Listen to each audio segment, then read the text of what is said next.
Doctor Kaushik বিশ্বাস, please. আচ্ছা দেখুন, আমাদের একটা প্রশ্ন আছে।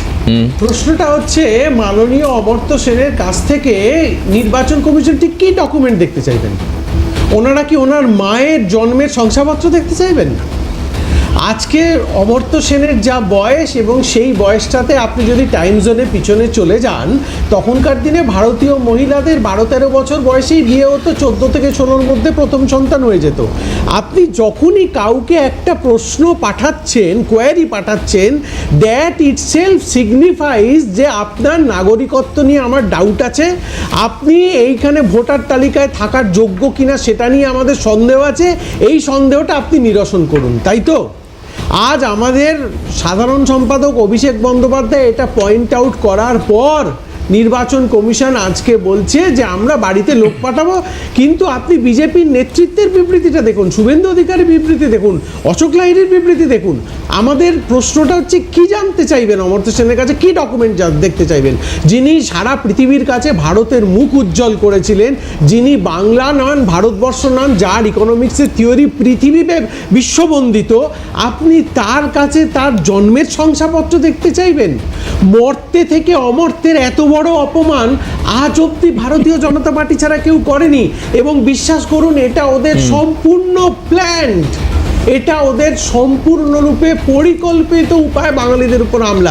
নাম্বার 2, আরেকটা ছোট করে আমি বলছি, ছোট করে বলছি, এই যে মনরেগার কথাটা উঠলো, তো প্রথম কথা হচ্ছে যে বিজেপির মুখপাত্র তন্ময় এখানে যেটা বললেন সেটা ঠিক নয়। তার কারণ কলকাতা হাইকোর্ট বলেছে মনরেগার টাকা আবার চালু করতে হবে। ও ফেরত দেওয়া বলছিল, ফেরত দেওয়ার কথা বলেনি কোথাও, ফেরত দেওয়ার কথা বলেনি। আমি বলছি মনরেগার টাকা আবার, শোনো, একটা প্রজেক্ট চালু করতে হবে মানেই তো সেই প্রজেক্টে ফান্ড দিতে হবে, ফান্ড দিতে হবে, সেটা বলছি। 2 নম্বর, হাইকোর্টের নির্দিষ্ট রায় যে মনরেগা আবার পশ্চিমবঙ্গে যত দ্রুত সম্ভব চালু করতে হবে। 3 নম্বর, আচ্ছা আমরা লোকসভায় যখন কোনো মাননীয় কেন্দ্রীয় মন্ত্রী, আমি সেই ব্যক্তিকে পছন্দ না করতে পারি, আমি সেই দলকে পছন্দ না করতে পারি, কিন্তু সেই পদটাকে আমি নিশ্চয়ই সম্মান করব, নিশ্চয়ই।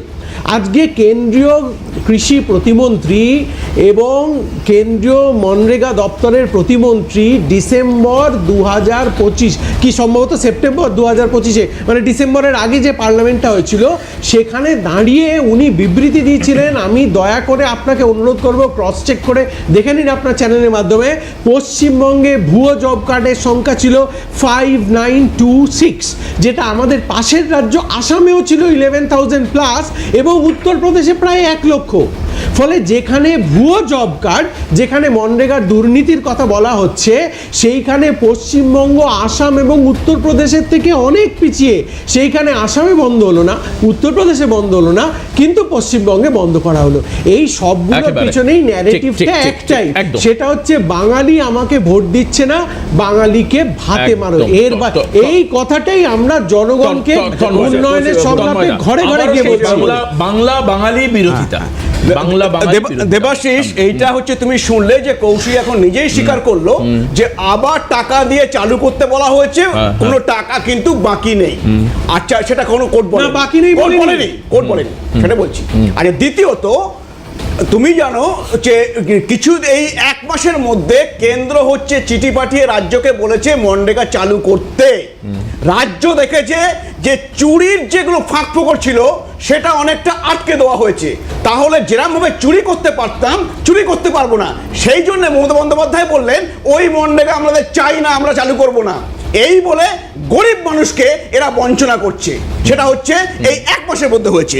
আর এবার আমি বলি যে ভুয়ো জব কার্ড, আমি বলছি ভুয়ো জব কার্ড বিভিন্ন রাজ্যে পাওয়া গেছে, কিন্তু সেখানে ব্যবস্থা নেওয়া হয়েছে।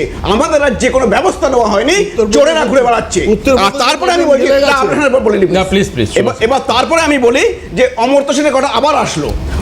আমার সাথে যদি দেখা যায় আমার মায়ের বয়স 15 বছরের কম, তাহলে আমিও যদি এসআরআই নোটিশ পাই, তাহলে অমর্ত্য সেনে পাবেন।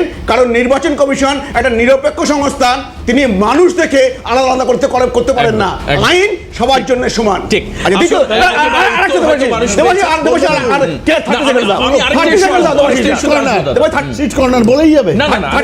আমি অনেকগুলো পয়েন্ট হচ্ছে, ইন্ডিয়া বসে আছে এখানে। আচ্ছা, এইবার কথা হচ্ছে নাকি মহারাষ্ট্রের ইলেকশন নিয়ে। মহারাষ্ট্রের ইলেকশনে এই ভোট চুরি নিয়ে এই কংগ্রেস সরকার গিয়েছে মুম্বাই হাইকোর্টে, সারাদিন হিয়ারিং এর পরে মুম্বাই হাইকোর্ট সেটাকে ডিসপোজ করে দিয়েছে, বলেছে কোর্টের সময় নষ্ট করেছে। তারপরে আপনি মাঝখানে বলেন আপনি আপনার সময় বলছেন তো কি হয়েছে নালে পরে তারপরে এরা সুপ্রিম কোর্টে গিয়েছে, জেলে রাখে আর আপনি কি আমার মাঝখানে বলছেন?